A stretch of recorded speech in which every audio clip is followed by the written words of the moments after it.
करूं, कुर्बान जाएं। अल्लाह अकबर। खुदा के हुस्न का आलम क्या होगा, क्या मजे आएंगे। सहाबा ने कहा आका हम अपने अल्लाह को कैसे देखेंगे। मेरे आका फरमाते हैं जैसे तुम चांद को देखते हो वैसे तुम अपने खुदा का दीदार करोगे। अल्लाह अकबर। इसलिए रोजा रखो। कुछ लोग बहाना करते हैं, मौलाना काम पे जाना होता है, ड्यूटी पे जाना होता है, ये करना होता है, वो करना होता है, इसलिए मैं रोजा नहीं रख पाता। बहाना ना करो, रोजा रख करके देखो। एक बात मैं आपको बताऊं, मेरे आका फरमाते हैं रोजा रखो और सेहतमंद हो जाओ। अगर अल्लामा रूहुल अमीन साहब को और मौका मिलता तो वो नमाज पे आए थे, रोजे पर भी आते। आजकल लोग बहाना करते हैं कि मैं आपको बताऊं, आज पूरी दुनिया के हकीम और डॉक्टर सेहत के लिए फास्टिंग पर जोर दे रहे हैं। फास्टिंग करो, फास्टिंग करो, वजन कम करना है तो फास्टिंग करो, बीमारियों से बचना है तो ये लोग आज फास्टिंग की बात कर रहे हैं। अल्लाह के रसूल सल्लल्लाहु अलैहि वसल्लम ने 1450 साल पहले फरमाया रोजा रखो सेहतमंद हो जाओ। आज हम लोग जो है खाकर मरीज है और हमारे अस्लाफ भूखे रहकर सेहतमंद थे। बेशक बेशक। आज 60-70 साल की उम्र में लोग कब्रिस्तान में चले जाते, मर जाते हैं खा खा कर, और हमारे अस्लाफ रोजे से रहते थे और 90 साल तक 100 साल तक उनकी उम्रें कितनी लंबी लंबी होती थी। सरकार बदिउद्दीन जिंदा शाह मदार की उम्र के बारे में देखिए, सैकड़ों साल की उम्र हुई। शाह मुनव्वर इलाहाबादी की उम्र सैकड़ों साल की हुई। इसी तरीके से हमारे अस्लाफ उम्र दराज होते थे। अगर उम्र में दराजी चाहते हो तो रोजों को लाजिम पकड़ो। और मैं तो आपको एक मशवरा देता हूँ, सेहतमंद रहना है तो रमजान शरीफ के रोजों के अलावा महीने के 3 रोजे भी अपने ऊपर लाजिम करो। अय्याम 20 के रोजे, 13, 14 और 15 चांद की तारीख के रोजे। अल्लाह के रसूल इसको सफर में भी तर्क नहीं करते थे। आप ये रोजों को लाजिम करके देखें, इसकी बरकत आपको मिलेगी। अल्लाह के रसूल सल्लल्लाहु अलैहि वसल्लम फरमाते हैं अय्याम 20 के रोजे रखने वालों के चेहरे कयामत के दिन ऐसे चमकेंगे जैसे 14वीं रात का चांद चमकता है। मेरे भाइयों, रमजान शरीफ आ रहा है, रमजान शरीफ का फायदा उठा लो। और आपको पता है अल्लाह ताला, अभी आपने उलमा से सुना होगा शबे बरात में अल्लाह कहता है मुझसे रोजी मांगो, मुझसे दुआएं कर लो, मुझसे मगफिरत। ये शबे बरात एक शबे बरात नहीं, अल्लाह के रसूल अलैहि सलाम फरमाते रमजान शरीफ की हर रात में गुरूब आफ्ताब से लेकर तुलुए सुबह सादिक तक अल्लाह अपने बंदों पर खास तजल्ली करता है। वो आसमान दुनिया पर नुज़ूल इजलाल करता है जैसा कि उसकी शान है। वो आने जाने से पाक है, वो खास तजल्ली फरमाता है रमजान शरीफ की हर रात में। और वो कहता है मेरे बंदो मुझसे मगफिरत मांग लो, मैं तुम्हें मगफिरत अता करूं। मुझसे रोजी मांग लो, मैं तुम्हें रोजी अता करूं। मुझसे रिस्क मांग लो, मैं तुम्हें रिस्क अता करूं। मुझसे औलाद मांग लो, मैं तुम्हें औलाद अता करूं। मुझसे दुआएं मांग लो ताकि मैं तुम्हारी दुआएं कबूल कर लूं।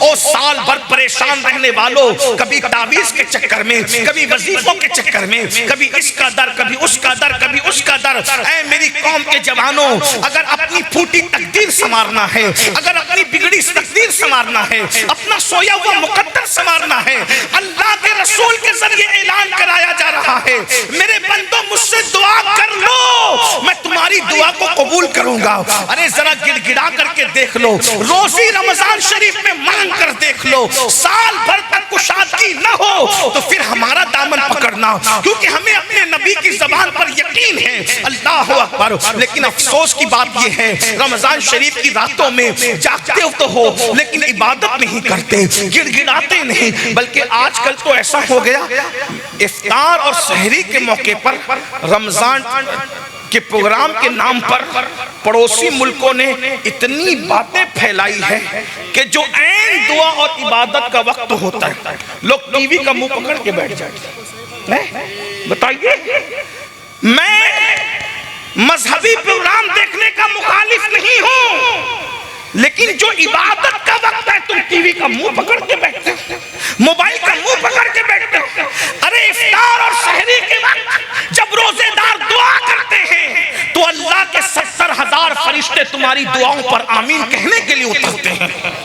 तुम कितने मुकद्दस हो जाते करते हो जब रोजा रखते हो? आओ ना अपने खुदा के करीब हो जाए, आओ मगफिरत का परवाना हासिल करें। अपनी गुफ्तगू को समेटते हुए फिर मेरे आका फरमाते हैं, दूसरे जीने पर जब मैंने कदम रखा तो जिब्रील ने दुआ की, ए अल्लाह, तेरे महबूब का जब नाम लिया जाए किसी महफिल में और उस वक्त जो तेरे हबीब पे दुरूद न पढ़े तो उसको भी अपनी रहमत से दूर कर दे, वो भी तेरी रहमत से महरूम हो जाए। आज महफिलों में बार बार तकरीरों में नाम लिया जाता है, तवज्जो करना। मैं तो देखता हूं कि बाज़ दीनदार लोग भी हुजूर का नाम लिए जाने पर दुरूद नहीं पढ़ते। जब कोई हुजूर कहे तो आपको सल्लल्लाहु अलैहि वसल्लम कहना चाहिए।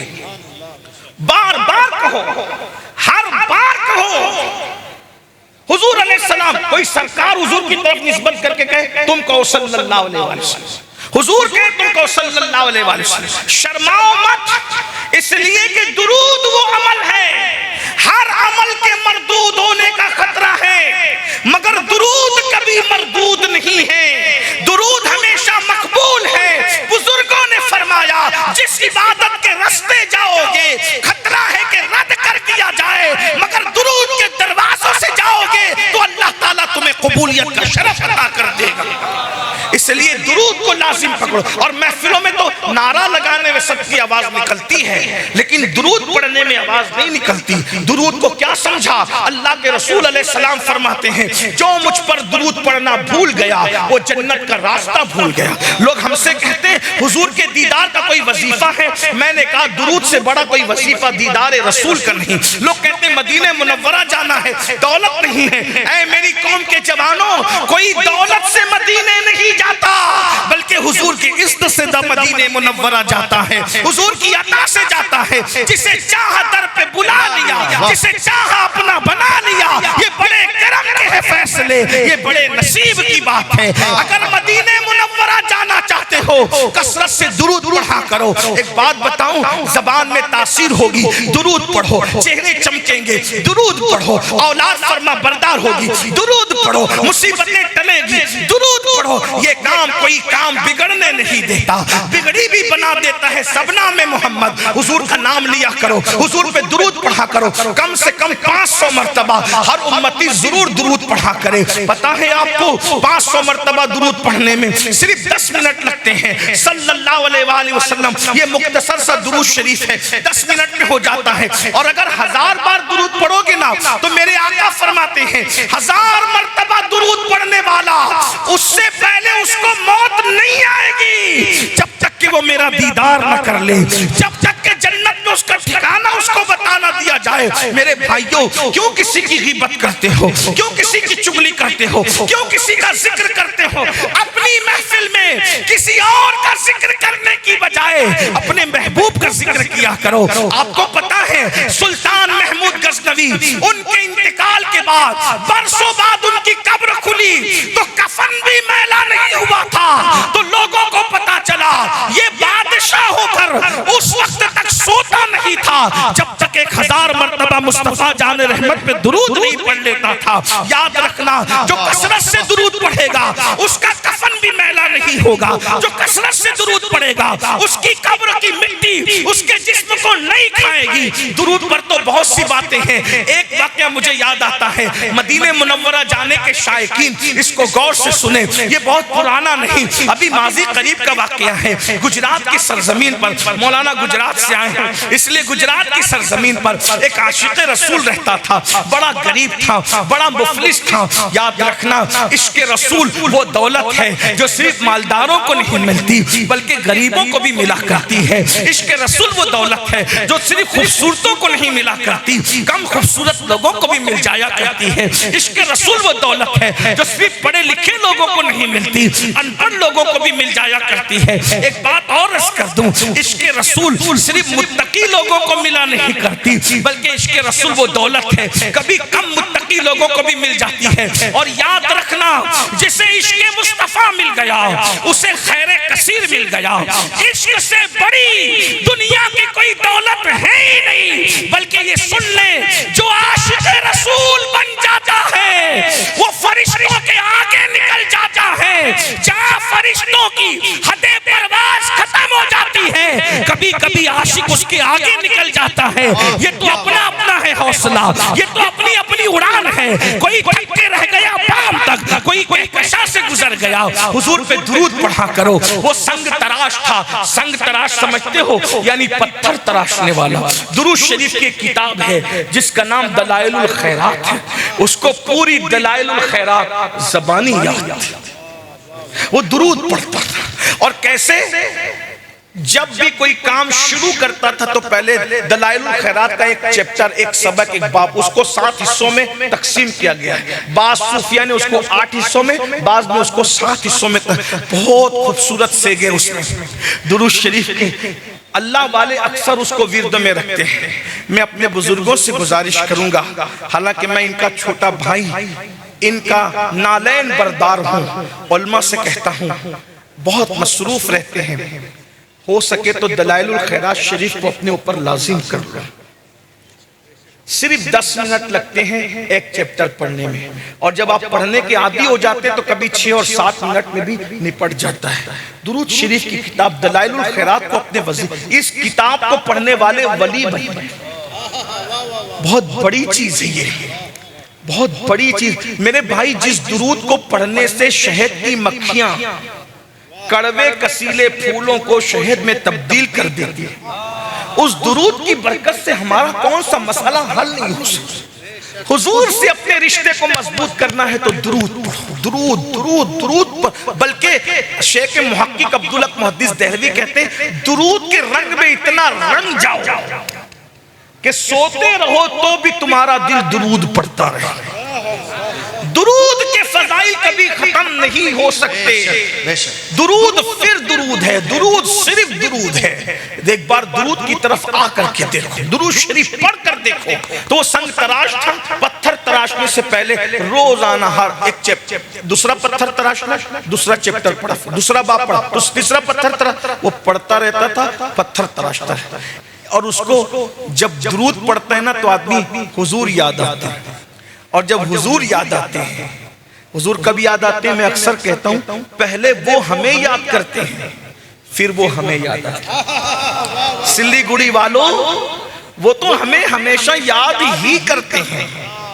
ये तो और बात है कि हम उन्हें भूल गए। जो न भूला हम फकीरों को रजा, याद उसकी अपनी आदत कीजिए। हुजूर को याद करते रहो, फिर देखो नसीबा कैसे चमकता है। क्या हुआ, रो रहा, हुजूर की याद में रो, और हुजूर के इश्क में रोने से बड़ी भी कोई इबादत नहीं है। बहरहाल रोते रोते आंख लगी तो क्या देखा, एक तख्त बिछा है।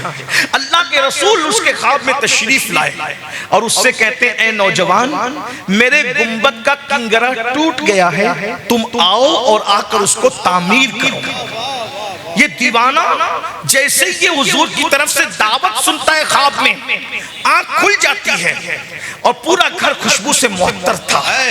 दीवाने ने आओ देखा ना ताओ देखा, झोला उठाया, उठाकर कंधे पे डाला और बंदरगाह की तरफ चल पड़ा। न टिकट है न पैसे हैं, उस जमाने में वीजा और पासपोर्ट का सिस्टम नहीं था। अल्लाह अकबर। वो निकला तो क्या देखा, एक जहाज है जो जिद्दा की तरफ जा रहा है, मगर मल्लाह के लाख कोशिश करने पर वो जहाज आगे बढ़ने को तैयार नहीं है। अल्लाह अल्लाह, अंदाजा तो फरमाए, मेरे नबी के इख्तियार फिर इख्तियार है। अरे जो हवाओं को रोक दे, जो चांद के टुकड़े कर दे, जो सूरज को पलटा दे, उसके लिए जहाज को रोकना कौन सी बड़ी बात है। अल्लाह अल्लाह, मेरे नबी के इख्तियार का आलम तो ये है, जहां में उनकी चलती है वो दम में क्या से क्या कर दे। जहां में उनकी चलती है वो दम में क्या से क्या कर दे। ज़मीं को आसमां कर दे, सुरैया को सरा कर दे। ज़मीं को आसमां कर दे, सुरैया को सरा कर दे। अल्लाह अल्लाह, जहाज रुका है, कोशिशें हो रही है, जहाज आगे बढ़ने को तैयार नहीं।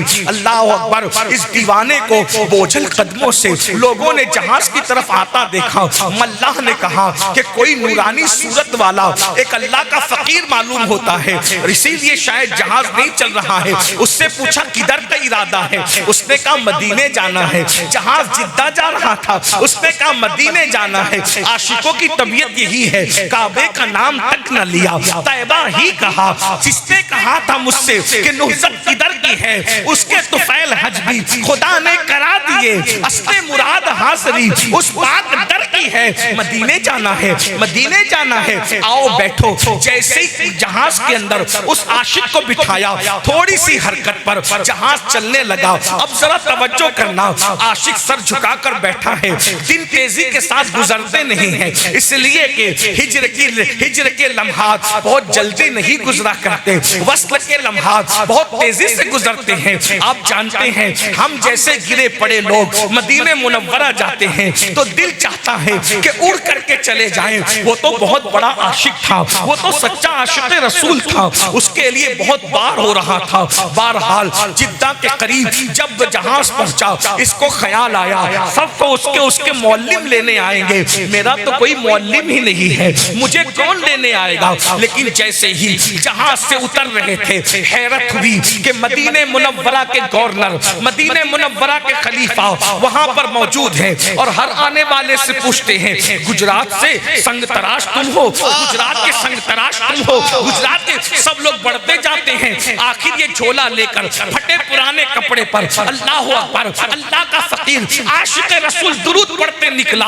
तो कहा तुम संग तराश हो, गुजरात से आने वालों। हाँ मैं ही हूँ, लेकिन तुम्हें कैसे पता कि मैं संग तराश गुजरात से आने वाला हूँ। अल्लाह अकबर। और तुम कौन हो? उन्होंने कहा मैं शरीफ मदीना हूँ, मदीने मुनव्वरा का गवर्नर हूँ। मदीने का गवर्नर मेरे लिए पूछ रहा है, आखिर मुझे तुम्हें पता कैसे चला कि मैं गुजरात का संग तराश हूँ? कहा सुनो, ख्वाब में मुस्तफा जाने रहमत तशरीफ लाए थे और मेरे आका ने फरमाया, शरीफ मदीना अगर मुझे अपना मेहमान बनाना चाहते हो तो मेरा एक आशिक संग तराश गुजरात से आ रहा है, उसकी खिदमत करना गोया तुमने मेरी खिदमत कर ली।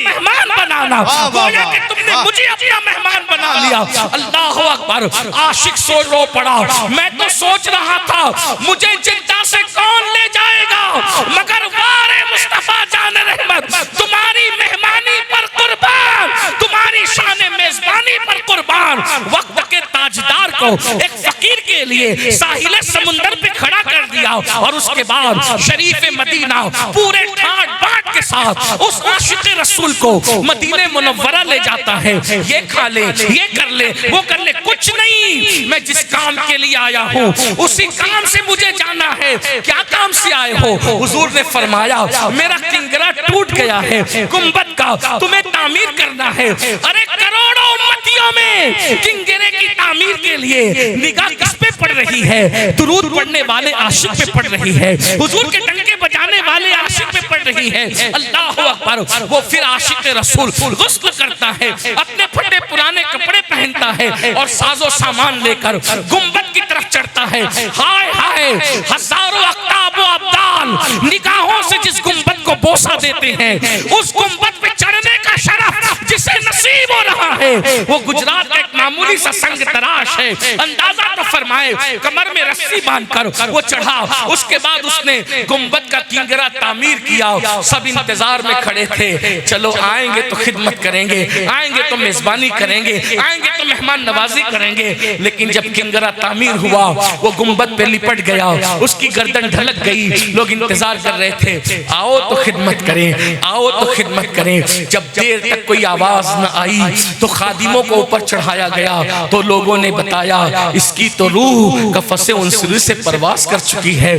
जब तेरी याद में दुनिया से गया है कोई, जान लेने को दुल्हन बन के कज़ा आती है, उसकी किस्मत पे फिदा तख्ते शही की राहत, खां के तैबा पे जिसे चैन की नींद आई हो। देखो दुरूद ने उसको कहां पहुंचा दिया। इसलिए जब भी हुजूर का जिक्र हो सल्लल्लाहु अलैहि वसल्लम कहा करो, हुजूर पे दुरूद पढ़ा करो।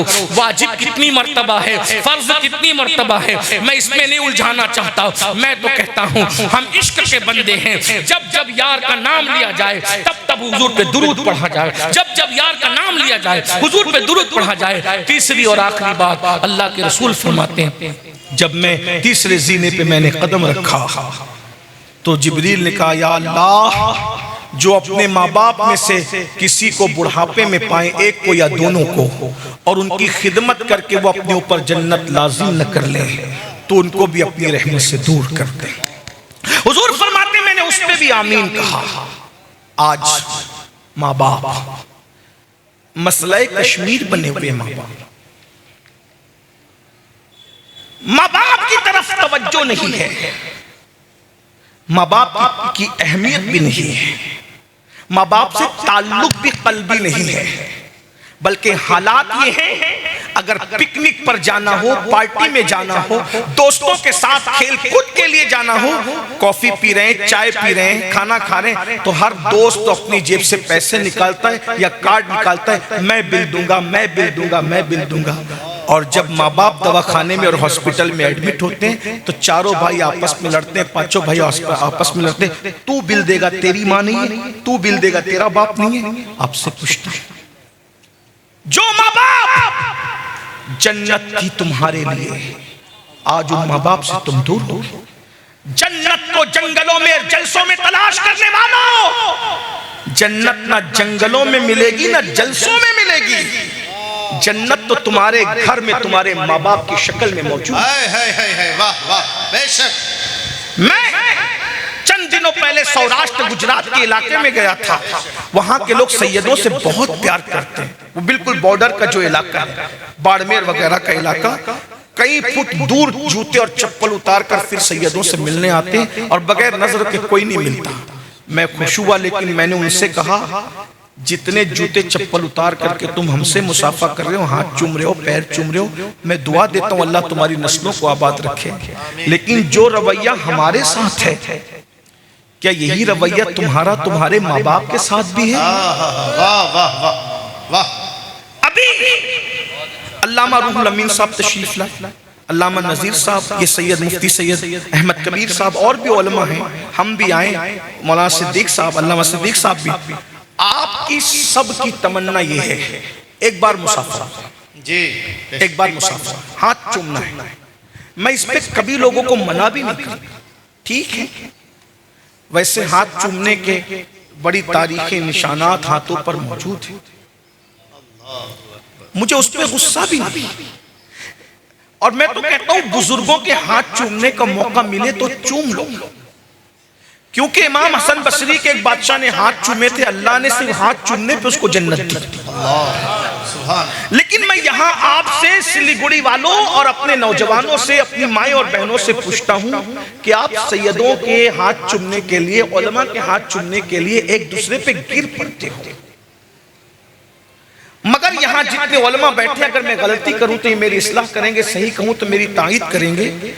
आप कोई भी सैयद साहब, ये बात तो मैं कह सकता हूं, कोई और कहेगा तो उसको गलत रंग दे, कोई भी कितना ही बड़ा सैयद अगर आपके लिए दुआ करे, सैयद की दुआ कबूल होती, लेकिन अल्लाह बेनियाज है, अगर चाहे तो वो तुम्हारे हक में सैयद की हुई दुआ भी रद्द कर सकता है। कबूल होती, लेकिन वो रद्द कर, वो भी नहीं, उसको कबूल करना उस पर लाजिम नहीं है। अल्लाह पर कुछ लाजिम नहीं है, बेनियाज है, हम सब उसके बंदे हैं। वो अगर सारी जिंदगी की इबादत को रद्द कर दे तो भी कोई उससे पूछ नहीं सकता कि क्यों रद्द किया।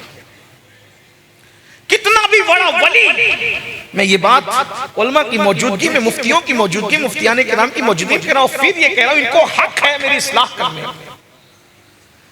कितना भी बड़ा वली अगर दुआ करे, अल्लाह बेनियाज है, वलियों की दुआ वो कबूल करता है, लेकिन अगर चाहे तो वो वली की दुआ जो आपके हक में हो रही वो रद्द भी कर दे, कर सकता है, वो कर सकता है, पॉसिबल है, मुमकिन है, क्योंकि वो बेनियाज है, वो बेनियाज है। मेरे भाई, जब उसने किसी हजारों साल इबादत करने वालों की इबादत को रद्द ही नहीं किया, बल्कि उसके गले में लानत का तोक डाल दिया, बलामा बाउर का अंजाम क्या हुआ?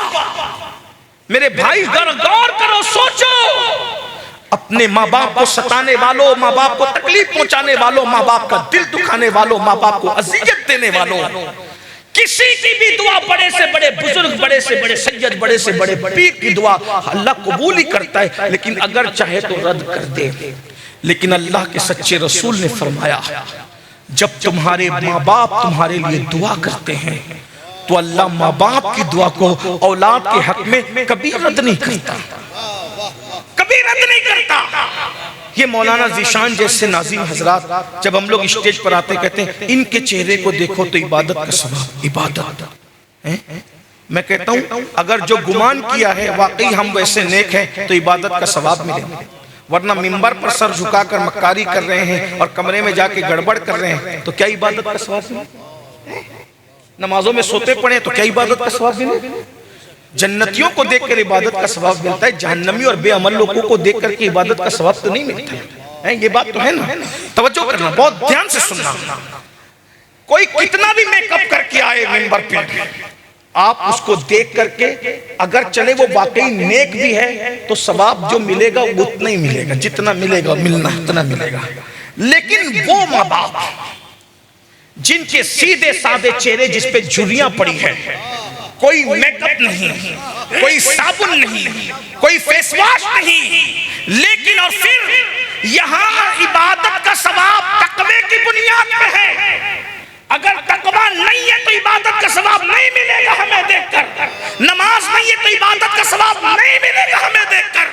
अगर वाकई जैसे दिखते वैसे नहीं है, लोगों के सामने मक्कारी में मुत्तकी बनते हैं और तन्हाई के अंदर शैतान का नंगा नाच बनते हैं, इल्ला माशाअल्लाह, तो कोई सवाब नहीं मिलेगा। मगर सुन लो, यहाँ तकवे की परहेजगारी की बुनियाद पे सवाब है, लेकिन तुम्हारे माँ बाप न नमाजी है, न रोजेदार है, न नेक है, न मुत्तकी है, सिर्फ माँ बाप है और उनकी फर्मा बरदार औलाद हो, तुम उनको जब जब देखते हो तब तब अल्लाह तुम्हें मकबूल हज का सवाब है। नारे तकबीर। हाजी तो साल में एक मर्तबा नफली जिलहज्जा को हज करता है और पता नहीं कबूल है कि रद्द है, लाखों रुपए खर्च करके कबूलियत की कोई सनद नहीं है। ऐ माँ बाप को देखने वाले, तू जितनी मर्तबा देखेगा अल्लाह तुझे उतनी मर्तबा मकबूल हज का सवाब अता फरमाएगा। 10 मर्तबा देखे तो 10 मर्तबा, 20 मर्तबा देखे तो 20 मर्तबा,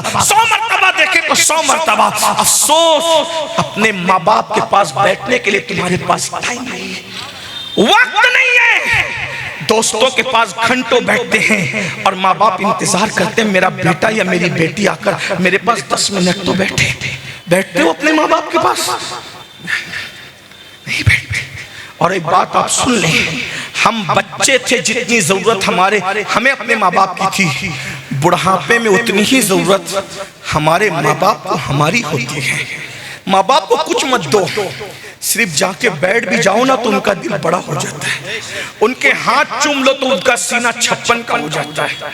ये सूदखोरों के चेहरे क्या सीने क्या 56 के होंगे, ये सीना 56 का उनका होता है। जो माँ बाप के जब तुम हाथ चूमते हो, जब तुम उनकी कदम बोसी करते हो। और एक बात ये भी याद रखना, आजकल के नौजवान छोकरों को पता ही नहीं माँ बाप क्या है। अल्लाह के रसूल अलैहिस्सलाम फरमाते माँ बाप राजी अल्लाह राजी, माँ बाप नाराज अल्लाह नाराज। यहां तक फरमाया अगर किसी के माँ बाप नाराज हैं तो अल्लाह उसकी नमाजें और उसकी दुआएं भी कबूल नहीं करता। माँ बाप को बहन के यहाँ छोड़ दिया, माँ बाप को यहाँ छोड़ दिया, और अल्लाह के रसूल क्या फरमा रहे, जो अपने माँ बाप की खिदमत करके माँ बाप को राजी न कर ले, अपनी मगफिरत न करवा ले, जन्नती न हो जाए, अल्लाह उसे अपनी रहमत से दूर कर दे। यहाँ मुझे एक बात याद आती है और उसी पे मैं बात पूरी करता हूँ। आजकल के नौजवान चाहते माँ बाप को छोड़ के सब हासिल कर ले। मैं पूरी जिम्मेदारी से कह रहा हूँ, माँ बाप को छोड़कर तुम कुछ हासिल नहीं कर सकते। कोई खुशी तुम्हारे दामन में नहीं। बद्दुआ के तौर पे नहीं कह रहा हूँ, आगाह करने के लिए। हम तो अपने मुखालिफिन के लिए बद्दुआ नहीं करते, आप तो हमसे मोहब्बत करते हो। नात खानों पर आप पैसे लुटाते हो, देना चाहिए नात खानों को, नजर मना नहीं करता, मैं किसी चीज से मना नहीं कर रहा। क्या ऐसे कभी माँ बाप पे भी लुटाया है? अपने पीरों के आगे हाथ बांध के खड़े रहते हो, ऐसे ही हाथ बांध के कभी माँ बाप के आगे भी खड़े रहे हो? अपने मुर्शिदों के जूते सीधी करने के लिए झगड़ते हो, कभी अपने माँ बाप के भी जूते ऐसे सीधी करते हो? ये बात मैं आपसे कह दूं, तुम्हारा सबसे बड़ा मुर्शिद तुम्हारे माँ बाप है। अगर तुमने माँ बाप को छोड़ दिया,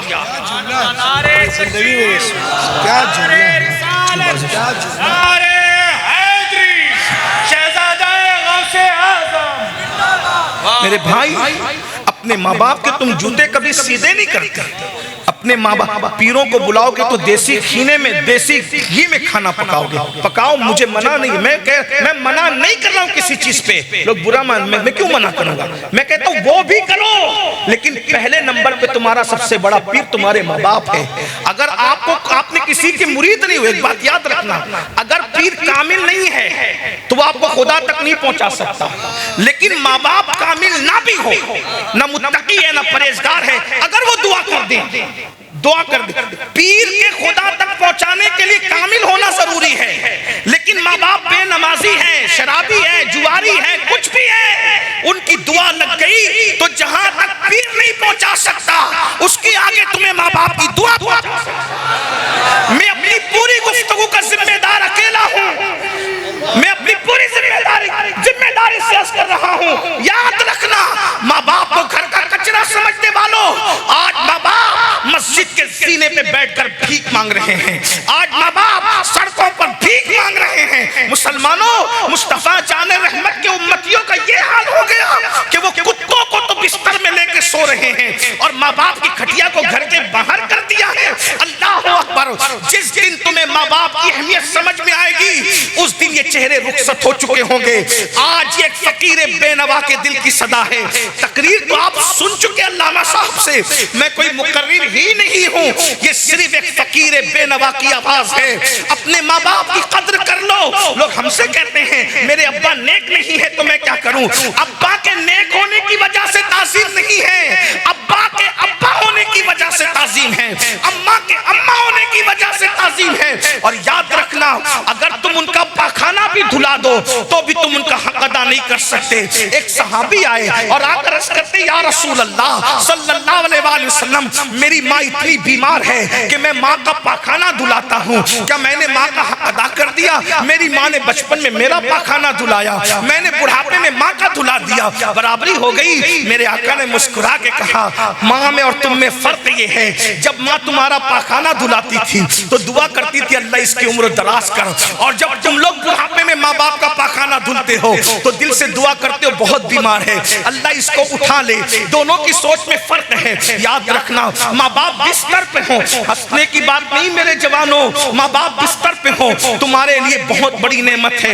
इनकी दुआएं विलायत के मकाम तक पहुंचा सकती है, इनकी दुआएं तुम्हारी मुसीबतों को दूर कर सकती है। कहां कहां धक्के खा रहे हो, तावीज से किस्मत बदलना चाहते हो, याद रखना सबसे बड़ा तावीज तुम्हारे घर में है। वो जब हाथ उठा दे, अल्लाह के रसूल फरमाते हैं पूरी कायनात किसी के लिए दुआ करे और अकेली माँ उसके लिए बद्दुआ करे, पूरी कायनात की दुआ रद्द कर दी जाएगी, अकेले माँ की दुआ कबूल कर ली जाएगी। और पूरी कायनात दुआ करे, अकेले माँ उसके लिए बद्दुआ करे, पूरी कायनात की दुआ अल्लाह अकबर रद्द कर दी जाएगी, माँ की बद्दुआ कबूल कर ली जाएगी। हजारों साल की मेहनतें वहां तक नहीं पहुंचा सकती जहां माँ बाप की दुआ पहुंचाती है। दुआ ले लो, अपने माँ बाप को खुश करो, अपने माँ बाप को राजी करो। एक बात बताऊं, माँ कितना प्यार करती है अपने बच्चों से, बाप कितना। एक बाप अपना पूरा शबाब अपने बेटे के लिए कुर्बान। ये जो जवान हुए हो ना, माँ बाप को आंखें दिखाते हो जवान, इसमें बाप ने पूरा शबाब निचोड़ा है, पूरा शबाब। न सर्दी देखा, न गर्मी देखा, न बरसात, कुछ नहीं देखा। आज तो माल की फरावानी है। आज से 20-20 साल पहले हिंदुस्तान में इतना माल नहीं था। अक्सर लोग गरीब थे, चंद लोग मालदार थे 50 साल पहले। हाँ, बिस्तरों पे पेशाब करने वालों, तुम्हारे गीले बिस्तर पे माँ बाप सोते थे और तुम्हें अपने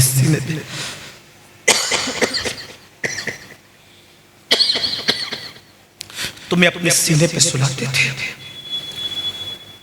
नींद थक के आता था बाप मेहनत करके, और आधी रात को जब तुम्हारा पेट दर्द करता था तुम रोते थे। बाप गुस्सा नहीं करता था, गोद में उठाता था, तुम्हारी माँ को देता था, देखो इसको क्या हो गया। माँ दूध पिलाती थी फिर भी चुप नहीं होते थे। माँ जानती थी कि वो तुम उसकी बात नहीं समझते, फिर भी वो मुंह चूम के कहती थी मेरे लाल तुझे क्या हो गया, बताना तुझे क्या, भूल गए। जो तुम्हें एक गिलास पानी पिलाता, एक गिलास पानी, तुम उसको थैंक यू कहते हो, शुक्रिया कहते हो। जिसने अपने खून को दूध की शक्ल में 2 साल तक कतरा कतरा तुम्हारे वजूद में निचोड़ा, उनको थैंक यू कहना भूल गए। बताओ कहां है, किस दुनिया में जिंदगी गुजार रहे हो।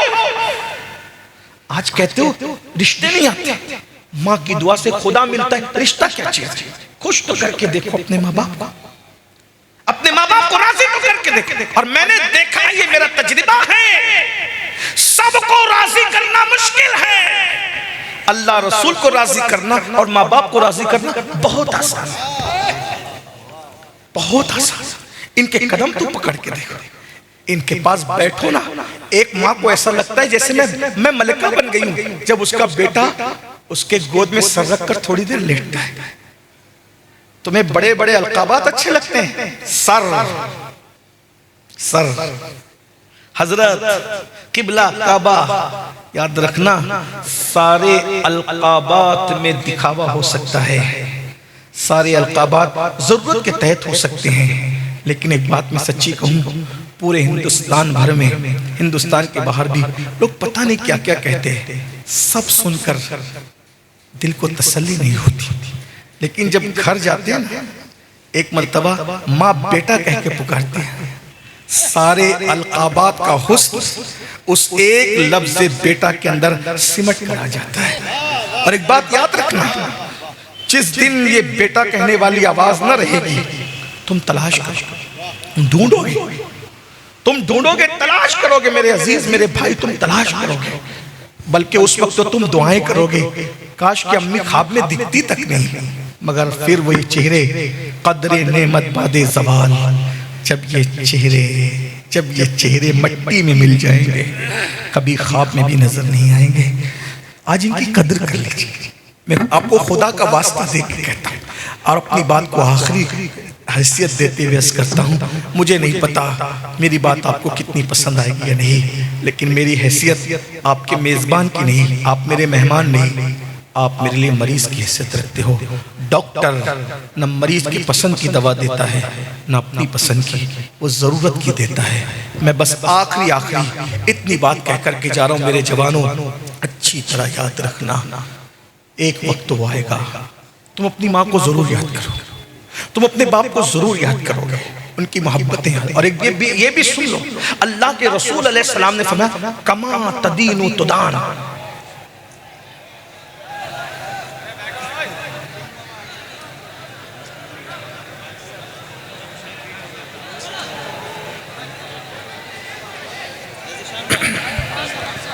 सैयद साहब वाज फरमा रहे हैं, ये सिस्टम ठीक नहीं है, ये तरीका अच्छा नहीं है। आप कितनी अच्छी और नसीहत वाली बातें हो रही है, रो रहे हैं उलमा से लेकर अवाम तक, लेकिन ये सेल्फी लेने के चक्कर में और फ़ोटो खींचने के चक्कर में ये बहुत गलत बात है। आप सभी हजरात बैठें, बड़ी मेहरबानी होगी। आ रहे हैं मेहमान, बुलाया गया है, वो तशरीफ़ ला रहे हैं, सैयद साहब की तकरीर समाअत करें। आ जाने दें हज़रत को, आ जाने दें। सब लोग जब तक दुरूद शरीफ पढ़ लें, दरूद पाक पर ये अल्लाहुम्मा सल्ले अला, बुलंद आवाज़ से पढ़िए, मौलाना मोहम्मद वला आले मौलाना मोहम्मद हबीबना सैयदना मौलाना मोहम्मद वला आले सैयदी मौलाना मोहम्मद। हजरत आ रहे हैं तो रास्ता छोड़ दीजिए और बुलंद आवाज़ से दरूद पाक पढ़ लीजिए, अल्लाहुम्मा सल्ली सैयदना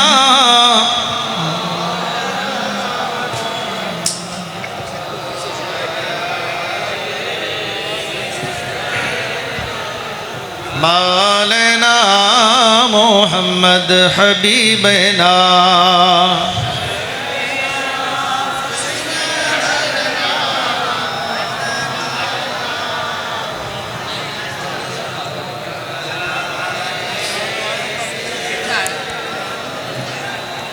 मौलाना मोहम्मद। हज़रत मोहतरम, मैं गुजारिश कर रहा हूँ कि रास्ता छोड़ दें। जनाबे हज़रत अल्लामा व मौलाना सिद्दीक़ हसन साहब झारखंडी बाबा, आपकी फरमाइश पर हज़रत अल्लामा व मौलाना नज़ीर आलम साहब ने आपके सामने रूबरू कराने के लिए मिंबर नूर पर ला रहे हैं। और ये मैं अदब और एहतराम के साथ सभी नौजवानों से और वॉलंटियर हजरात से, रज़ाकार हजरात से गुजारिश करूँगा कि उनको ऊपर तेज़ी के साथ लाए। सैयद साहब की तकरीर हो रही है, तकरीर और रुकी हुई है, ये बहुत बड़ी बात है। मेरे ख़्याल से ये नहीं होना चाहिए था। एक आले रसूल मिंबर नूर पर तशरीफ़ फरमा है। उलमा से गुजारिश करूँगा कि रास्ता छोड़ दें, उनको आने दें। एक बार नारा लगा लीजिए, नारे तकबीर। बुलंद आवाज़ से जो जहाँ है बैठ जाए। नारे तकबीर, नारे रिसालत। यादगार औलिया कॉन्फ्रेंस हुजूर सैयद अमीनुल कादरी साहब किबला, उलमाए अहले सुन्नत, आप लोग अपनी जगह बैठ जाएं, हजरत की तकरीर समाअत करें। ये देखिए आपके सामने झारखंडी बाबा तशरीफ़ ला चुके हैं, इनकी तकरीर भी आपको समाअत करनी है। हुजूर सैयद अमीनुल कादरी साहब की तकरीर समाअत करें। हो गया भाई, बैठिए। 2:30 बजे तक का टाइम था मेरा और 2:02 हो रहे हैं और अल्लामा साहब तशरीफ़ ला चुके हैं, अल्लामा सिद्दीक़ साहब किबला। अब ये इनका टाइम शुरू हो रहा है, इसलिए जो है मैं अपनी गुफ्तगू को यहाँ पर तमाम करता हूँ।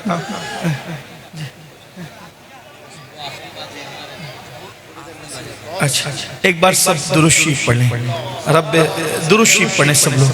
अल्लाहुम्मा सल्ली अला सय्यदना मौलाना मुहम्मदिन मादनिल जूदी वल करम व आलिहि व सहबिहि व बारिक वसल्लम सलातु व सलाम अलैका सय्यद। तो मैं आखिरी बात के तौर पे ये अर्ज़ कर रहा था कि ये जो हमारे माँ बाप हैं, इनसे बड़ा मुर्शिद, ये जहाँ तक इनकी दुआ बहुत पावरफुल दुआ है और ये नेक होने की वजह, ये हुजूर अलैहिस्सलाम ने फरमाया, हुजूर की ज़बान से निकला है ना कि उनकी दुआ कबूल है, तो वो कबूल है। पत्थर पे जो लकीर बनती है ना, उससे मजबूत, पत्थर की लकीर से मजबूत मुस्तफ़ा जाने रहमत का कौल है। जब उन्होंने कह दिया कि माँ बाप की दुआ कबूल है तो फिर कबूल है। और ये माँ बाप हमसे बहुत प्यार करते हैं। मेरे भाई, इतना समझ लो कि अल्लाह के रसूल अलैहिस्सलाम ने फरमाया, कमा तदीनु तुदान, तुम जैसा करोगे तुम्हारे साथ वैसा किया जाएगा। अगर तुम अपने माँ बाप का दिल दुखाओगे तो तुम्हारी औलाद भी तुम्हारा दिल दुखाएगी। अगर तुम उनको तड़पाओगे तो तुम्हारी औलाद भी तुम्हें तड़पाएगी। अगर तुम अपने माँ बाप को तरसाओगे तो तुम्हारी औलाद भी तुम्हें तरसाएगी। बल्कि सिर्फ सूफिया तो यहाँ तक फरमाते हैं कि हर बंदे को मरने के बाद उसके अमल पर अजाब दिया जाता है, मगर माँ बाप का गुस्ताख, बेअदब और दिल दुखाने वाला दुनिया ही में जलील होकर मरता है। माँ बाप के गुस्ताख को उस वक्त तक मौत नहीं आती जब तक कि वो जलील न हो जाए। लेकिन उसके बाद भी माँ बाप को कितना ही सता लो, कितनी तकलीफ पहुंचा लो, कितनी अजियत दे दो, वो बहुत जल्दी से तुमसे नाराज नहीं होते, वो तुमसे प्यार करते। बहुत, एक बात को, बहुत बेलोस मोहब्बत है माँ बाप। हर बंदा हमारी सिफत से मोहब्बत करता है, इस पे ध्यान देना, तवज्जो है। अब आपने कहा उलमाए किराम का हुक्म है तो इनके हुक्म पर अमल करने में कोताही ना हो जाए। मैं सिर्फ इनके हुक्म पर अमल करती रह कर रहा हूं, तवज्जो करें। आप समझते हैं इस बात? हर बंदा अपनी सिफात से मोहब्बत करता है, हमारी जात से कोई मोहब्बत नहीं करता। आज आपने सिलीगुड़ी के अंदर अगर अल्लामा रूहुल अमीन साहब को बुलाया, अल्लामा सिद्दीक साहब को, मुआज़ ईशान साहब को, इनको बुलाया, क्यों बुलाया पता है? ये मुक़र्रिर है इसलिए बुलाया, ये नाज़िम है इसलिए बुलाया, ये आलिम है इसलिए बुलाया, ये पीर है इसलिए बुलाया, ये लोग तकरीर कर लेते हैं इसलिए बुलाया। अल्लाह ना करे, 1000 बार ना, करोड़ बार ना करे, दुश्मनों के कान बहरे हो, खाकम बदहन, अगर तकरीर करने के काबिल हम लोग ना रह जाए, कोई नहीं बुलाएगा, कोई नहीं बुलाएगा। मतलब आपको हमसे प्यार नहीं है, सच्ची बात। ये जो अल्लामा सिद्दीक साहब के पीछे भाग रहे हो, अल्लामा रूहुल अमीन के पीछे भाग रहे हो किसी और, तो आपको हमसे प्यार नहीं है। तकरीर अच्छी करते हैं, तकरीर से प्यार, नात अच्छी पढ़ते हैं। बैठ जाओ भैया, थोड़ी देर बैठ जाओ। पीछे लोग देख नहीं पा रहे हैं, सामने बीच में जो नौजवान है बराए करम बैठ जाएं। गुफ्तगू अच्छी हो रही है, समाअत करें, बैठ जाइए। पीछे वाले देख नहीं पा रहे हैं। बहुत अच्छा, सुभान। तो सब हमारी सिफात से मोहब्बत करते हैं। कोई हमारी जात से मोहब्बत, जात से मोहब्बत सिर्फ माँ बाप करते हैं। बीवी भी जो है ना हमारी जात से मोहब्बत नहीं करती, बीवी भी, इसलिए वो सिफात से, शौहर होना सिफत है। जब तक शौहर है मोहब्बत है। अगर अल्लाह ना करे तलाक दे दिया, जुदाई हो जाए तो नफरतें हैं। ये बात याद रखना। जमीन के ऊपर और आसमान के नीचे दो ही हस्तियां हैं जो हमारी जात से मोहब्बत करती है, सिफात से कोई लेना देना नहीं। एक तो हमारा रसूल, एक हमारा नबी, एक हमारा नबी जो हमारी सिफात से नहीं, उन्हें लेना देना है नहीं इस पर कि अमीरुल कादरी नेक है कि बद है। रब्बे हबली उम्मती, हाँ, ये काला है कि गोरा है, इसका नसब क्या है, कोई लेना देना नहीं। पढ़ा लिखा है कि अनपढ़ है, बल्कि वहां तो बस उम्मती है, इसलिए प्यार है। और इतना प्यार है कि सजदे में सर है और रब्बे हबली उम्मती की सदा है। ये महबूब है, हमारे आका हैं, उम्मती से प्यार है। पापी है तो उम्मती से प्यार है, बल्कि अल्लाह पर इतना प्यार है कि जब खुदा के कुर्ब में पहुंचे तो अल्लाह ने कहा अस्सलामु अलैका अय्युहन नबी। उलमा मौजूद है, अस्सलामु अलैका जवाब ये बनता है, क्या बनता है? अस्सलामु अलैका, वस्सलामु अलैया। अलैका का जवाब अलैया बनता है, अलैना नहीं बनता। मगर रसूलुल्लाह ने क्या कहा? अस्सलाम वस्सलामु अलैना व अला इबादिल्लाहि सालिहीन, कि हम पर सलाम में वाहिद का सेगा है और जवाब में जमा का सेगा है, और जमा में भी फिर सालिहीन को अलग किया है। वस्सलामु अलैना व अला इबादिल्लाहि सालिहीन, हम पर भी और तेरे नेक बंदों पर भी। तो ये हम में कौन है? अल्लाहु अकबर। नेकों को अलग किया क्योंकि वो सलाम के काबिल थे, लेकिन गुनहगारों को अपने साथ समेट लिया कि इनके गुनाह की वजह से इनको अलग न कर देना, इनको छाट न देना। महबूब की वजह से इन मुजरिमों पर भी सलाम। इतना प्यार है उम्मत से, और ये उम्मत का हाल देख लो। और दूसरा कौन हमसे प्यार करता है? उन्वान के तहत हमारे माँ बाप।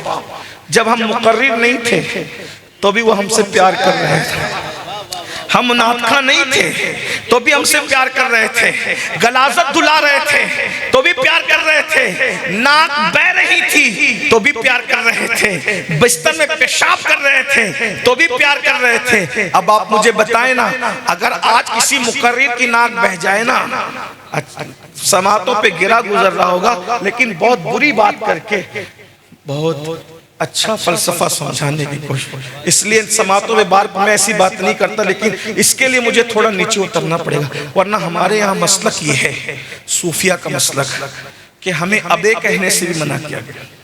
एक मर्तबा ख्वाजा बंदा नवाज गेसू दराज एक मुफ्ती साहब से, जो हकीम भी थे, दोस्त भी थे, उनसे मिलने गए तो एक हिंदू आया दवा लेने के लिए, उसका नाम बन्नू था। तो उन्होंने कहा अबे बन्नू बाद में आना। तो बंदा नवाज सरकार ने कहा मुफ्ती साहब आप भी अबे बोलते हो? आप भी अबे बोलते हो? तो उन्होंने कहा हज़रत वो हिंदू था ना, इसलिए मैंने, काफिर था इसलिए अबे बोला। तो बंदा नवाज फरमाते हैं वो काफिर था ना, तुम तो मोमिन हो। सूफिया के यहाँ मखलूक खुदा को अबे कहना भी जरा कोई नाजायज वो हराम नहीं है। जिनके रुतबे हैं सिवा, उनको सिवा मुश्किल है। हमारे हुजूर सल्लल्लाहु अलैहि वसल्लम की अगर बातों का जिक्र करूं तो यहाँ बहुत बातें हैं। ये आप तो माँ बहन तोलते हो, मेरे भाई आप की क्या बात है। गरीब नवाज कहते हैं जो किसी को गाली दे मोमिन को, मरते वक्त उसकी जबान पे कलेमा नहीं आएगा। आप तो बीवी को ही माँ बहन की, आप तो भाई को ही माँ बहन की गाली दे, तो आपकी बात नहीं कर रहा हूँ। लेकिन ये सूफिया का मसलक है। किसी काफिर को भी अबे, जब बंदा नवाज का ये आलम है तो गरीब नवाज की नुदरतों का आलम क्या होगा। और जब गरीब नवाज इतने बेमिसाल है तो रसूल आजम मुस्तफ़ा जाने रहमत की जबान का आलम क्या होगा। हुजूर ने अपनी पूरी जिंदगी में सबसे गुस्से में जो बात की, हुजूर अलैहिस्सलाम ने अपनी पूरी जिंदगी में सबसे गुस्से में किसी से कोई बात की तो क्या कहा, तेरी नाक खाक आलूद हो।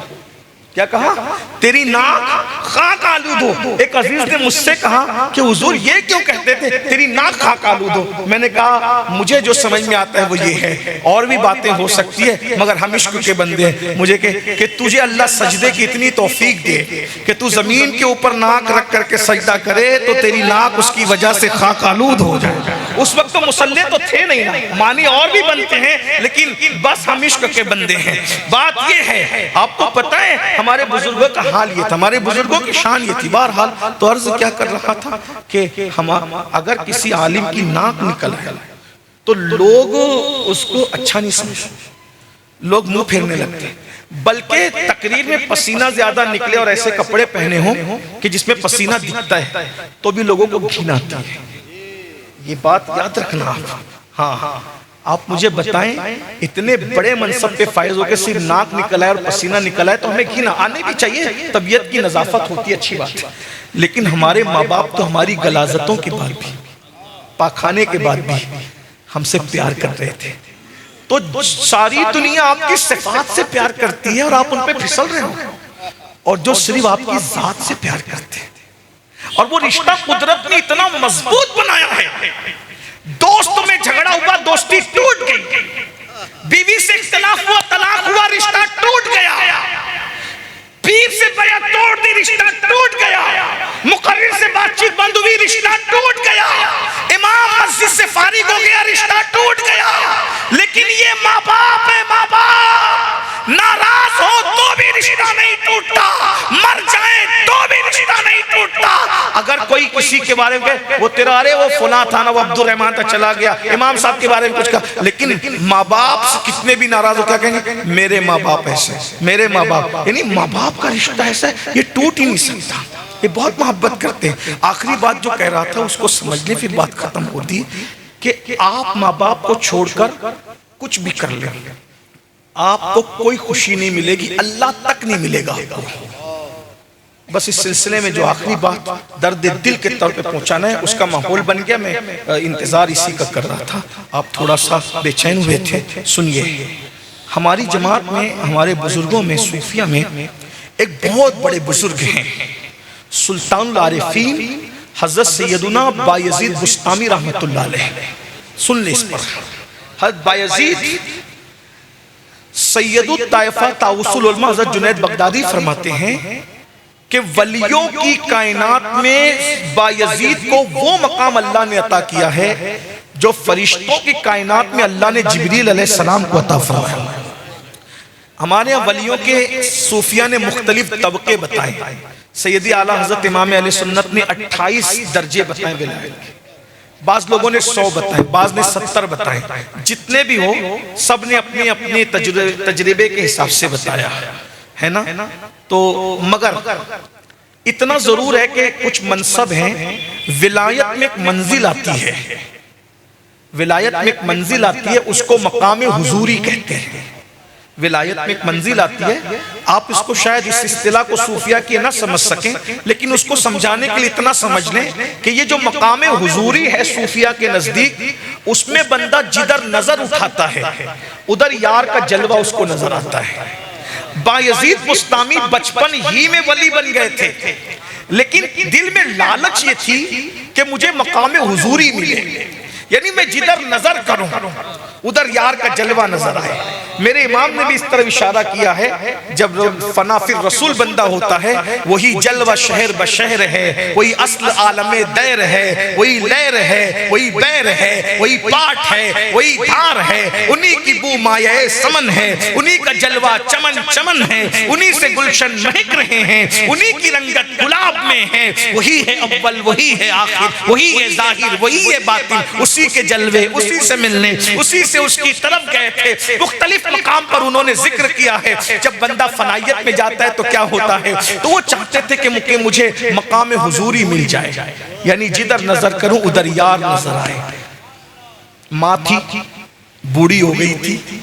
एक दिन वो माँ के पास आए और माँ के पास बैठ के कहने लगे, अम्मी मुझे मकाम हुजूरी चाहिए, मुझे मकाम हुजूरी चाहिए, और मैं रात दिन इबादत करने की कोशिश करता हूँ, मगर तुम्हें पालना है, तुम्हारी खिदमत करना है, कमाना है, रोटी रोजी करना है, उसमें इबादत का मौका मिलता है, फिर काम पे लग जाता हूँ, तो जो मकाम चाहता हूँ वो मकाम मुझे मिल नहीं पाता।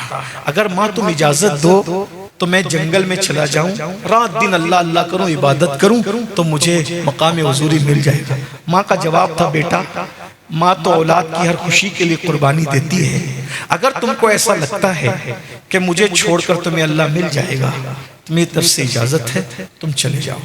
बायजीद बुस्तामी 40 साल तक जंगलों में अल्लाह की इबादत करते रहे। 40 साल तक खाना नहीं खाया। हो सकता लोग इसको कहानी किस्सा समझे, लेकिन 40 साल में उन्होंने खाना नहीं खाया। दरख्त की पत्तियां खाते थे और उसी पे सहरी और इफ्तार करते थे। बुजुर्गों ने लिखा कि उनकी गर्दन हरी हो गई थी दरख्त की पत्तियां खाते खाते, और उन 40 सालों में कभी आईना भी नहीं देखा, बस यार की इबादत में मसरूफ, इबादत इबादत इबादत। एक दिन एक जंगल से दूसरे जंगल जा रहे थे, भूले भटके उनको बस्ती नजर आई। जब बस्ती नजर आई तो सुल्तानुल आरिफीन ने जहन पे जोर दिया, तो लगे ये तो मेरे शहर की बस्ती, ये बुस्तान की बस्ती है ना। जब बुस्तान में पहुंचे तो माँ याद आई। 40 साल के बाद माँ याद आई। इतने मसरूफ थे इबादत में कि माँ को भी फरामोश किया, दोस्तों को भी, खुद को फरामोश कर दिया खुदा की इबादत में। इतने मगन हो गए, इतने डूब गए खुदा की इबादत में, महव इबादत हो गए। जब माँ याद आई तो ख्याल किया, चलो यार आज माँ से मिलते हैं। शैतान ने वसवसा डाला, तुम बूढ़े हो गए, माँ तो इंतकाल कर गई। फौरन ख्याल है, अगर अम्मी का इंतकाल भी अगर हो गया हो तो कम से कम माँ की मजार पे तो फातिहा पढ़ने चले तो सही। जब गए तो देखा कि घर सलामत है। सोचा घर सलामत है, मकान सलामत है, मतलब मकीन भी सलामत है।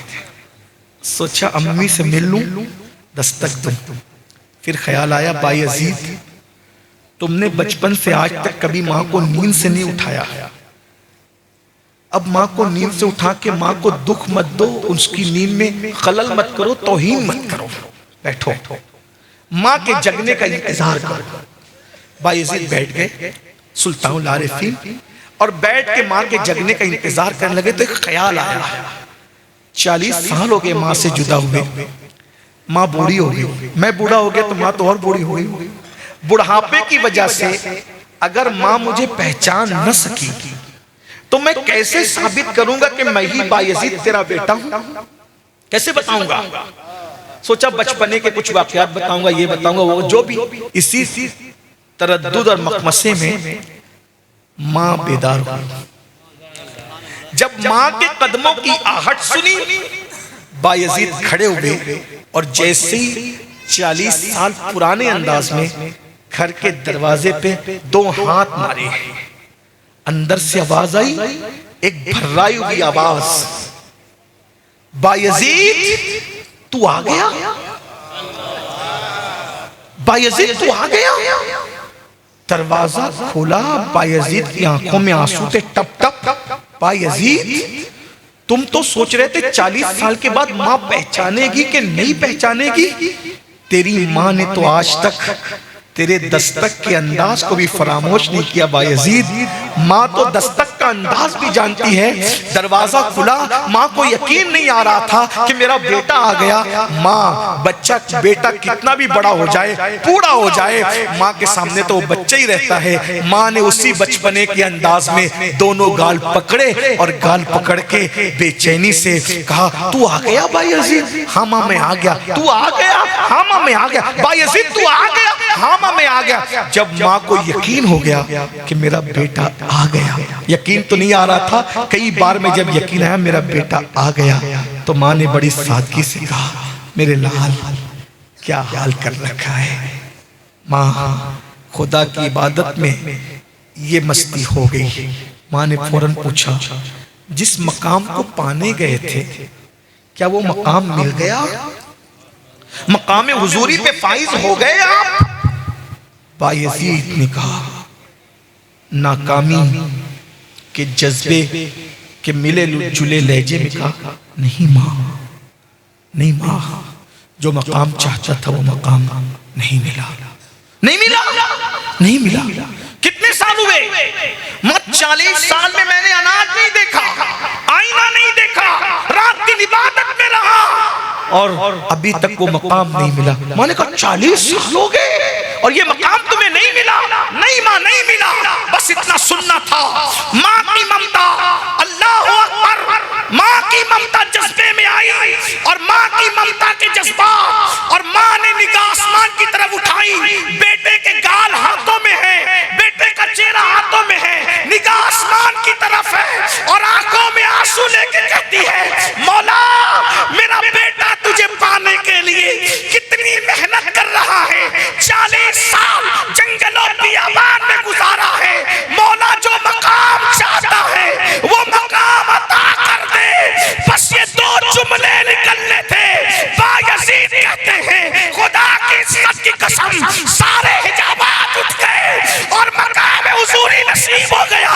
बायजीद माँ के कदम पकड़ कर कहते हैं, मैं नादान था, खुदा को जंगलों में ढूंढ रहा था, मुझे क्या खबर खुदा जंगलों में नहीं, वो तो माँ की दुआओं से मिलता है, वो तो माँ की खिदमत से मिलता है। अल्लाह अकबर। 40 साल की इबादत जिस मकाम पर न ले गई, बायजीद को माँ के 2 जुमलों ने वो मकाम अता कर दिया। फिर बायजीद कहा करते थे, एक लम्हे के लिए भी यार का जलवा अगर नजरों से ओझल हो जाए तो मैं अपने आप पे कुफ्र का फतवा दे दूं। ये बड़ा मशहूर उनका कौल है। अल्लाह अकबर। ये माँ की, ये आज तुम भाग भगा के शादियां करके कहाँ कहाँ जा रहे हो, याद रखना, अगर दामन में खुशियां चाहते हो, नेमतें चाहते हो और कामयाबी चाहते हो तो अपने दामन में माँ बाप की दुआ समेटो। हजारों साल की मेहनतें वहाँ नहीं ले जा सकती जहाँ माँ बाप की दुआ। हुजूर अलैहिस्सलाम फरमाते हैं, जो रमज़ान शरीफ पाए, मेहनत करके इबादत करके मगफिरत न करवा ले, अल्लाह की रहमत से दूर हो जाए। मेरे जिक्र के वक्त मुझ पे दुरूद न पड़े, अल्लाह की रहमत से दूर हो जाए। माँ बाप को पाके खिदमत करके जन्नती न हो जाए, अल्लाह की रहमत से दूर हो जाए। ये तीनों काम कीजिए। रमज़ान शरीफ में खूब इबादत कीजिए, दुरूद शरीफ की कसरत कीजिए, माँ बाप की खिदमत कीजिए। अल्लाह ताला सबसे पहले मुझे आप सबको तौफीक अता फरमाएं। गुफ्तगू के दरमियान अगर कोई गलती हो गई हो, अल्लाह पाक की बारगाह में दुआ है, अल्लाह मुझे माफ़ करे। अस्तग़फिरुल्लाह रब्बी मिन कुल्लि ज़ंबिन व अतूबु इलैहि व मा अलैना इल्ला अल बलाग। मेरी गुफ्तगू ख़त्म हो गई है। हर मेहमान हमारे लिए कीमती है ना, और मेरा बयान पूरा हुआ लेकिन अभी जलसा ख़त्म नहीं हुआ है, इसलिए मेहरबानी हंगामा मत कीजिएगा। इस तरह के प्रोग्रामात को सजाने के लिए लाखों रुपए खर्च किए जाते हैं, महीनों मेहनत की जाती है, जब ऐसी महफिलें सजती है। आप लोग एक लाउबाली हरकत की वजह से पूरी महफिल पे सवालिया निशान खड़ा हो जाता है। जल से इस वक्त निगाहों में खटक रहे हैं, आप हाथ ऐसे चुमने दौड़ते हैं जैसे लगता है झगड़ा हो गया। अगर वो क्लिप बना करके लोग हासिदीन के हवाले कर दे कि इनके जलसों में झगड़ा होता है, तो कम से कम ये जो टूटी फूटी खिदमत हो रही है ना, ये भी कहीं हासिदीन की नज़र इसको ना लग जाए। हमारे जलसों का डिसिप्लिन ऐसा होना चाहिए कि कि सिर्फ तकरीरें तबलीग न करे, जलसे का माहौल तबलीग करे। गुजरने वाला बंदा देखे कि यार जब इनके जलसों के डिसिप्लिन का ये आलम है तो ये कौम कितनी डिसिप्लिन वाली होगी। तो ये अंदाज होना चाहिए। देखो मिलो मुसाफा करो सब अपनी जगह, लेकिन मुसाफा किसी को धक्का दे के करना, ये धक्का देना तो ये नाजायज हुआ, मुसाफा करना तो ये सुन्नत हुआ। तो एक हराम काम नाजायज काम करके आप एक मुस्तहब काम के लिए बड़ी अच्छी बात नहीं है। हमारे रसूल सल्लल्लाहु अलैहि वसल्लम ने तो हजर अस्वद के लिए भी फरमाया कि भीड़ हो तो सिर्फ इस्तिलाम करो। लेकिन ये उलमा के लिए नहीं कह रहा हूँ कि उलमा का इस्तिलाम ऐसा नहीं कह रहा हूँ, लेकिन ये कि इतनी अजीम चीज़ है। हाँ फरमाया कि हजर अस्वद अल्लाह का हाथ है, दस्ते कुदरत है। जो अल्लाह से मुसाफा करना चाहते हैं वो हजर अस्वद को चूमे, गोया अल्लाह से मुसाफा करने के बराबर है हजर अस्वद का चूमना। लेकिन उसके लिए भी हुजूर अलैहिस्सलाम ने फरमाया कि भीड़ हो इस्तिलाम कर लो, जो चूमने का सवाब है वो इस्तिलाम करने का सवाब है।